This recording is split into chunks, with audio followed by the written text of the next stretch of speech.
11th 1 week లో boards రాస్తాను. 1 week లో రాస్తావు.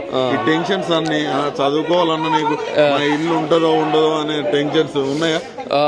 మా నాన్న అయితే తీసుకోకు, నేను చూసుకుంటాను కదా, ఎట్లనో నేను అంతా చూసుకుంటాను, నువ్వేం టెన్షన్ పడకు, నువ్వు చదువుకో అనే చెప్తున్నారు.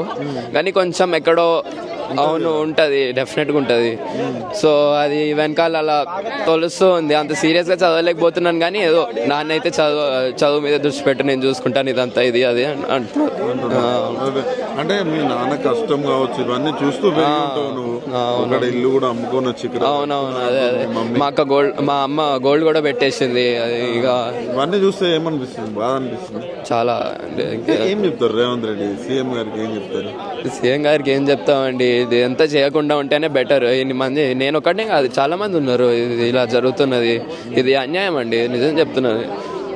ఇది నిజం చెప్పాలంటే ఆపేస్తేనే బెటర్. ఎందుకంటే ఇన్ని మందిని బాధ పెట్టి ఒక స్టాచ్యూ, నిజం చెప్పాలంటే స్టాచ్యూతో ఏమొస్తుందండి? మీరు రెస్పెక్ట్ ఇస్తాము, ఇట్లా ఆనర్ వస్తుంది అని చెప్తే, అదే మీరు ఆ స్టాచ్యూ పెట్టే డబ్బులే నిజంగా ఏదైనా డెవలప్మెంట్ ఇచ్చారనుకో, అదే ఇంకా బెటర్. ఏం చెప్పాలంటే statues are not a form of honour అని నేను అనుకుంటాను. అంటే మీకు ఇంత చిన్న వయసులో ఇంత అవేర్నెస్ ఉన్నప్పుడు, ఒక సీఎం హోదాలో ఉన్నప్పుడు ఆయనకి చాలా ఉండాలి కదా. ఒక స్టాచ్యూ కోసం ఇది అంతా చేయాలి, ఒక 450 కుటుంబాలను బయట వేయాలన్న ఆలోచన ఎంతవరకు కరెక్ట్ అంటారు? అఫ్ కోర్స్ నాట్ కరెక్ట్ అండి.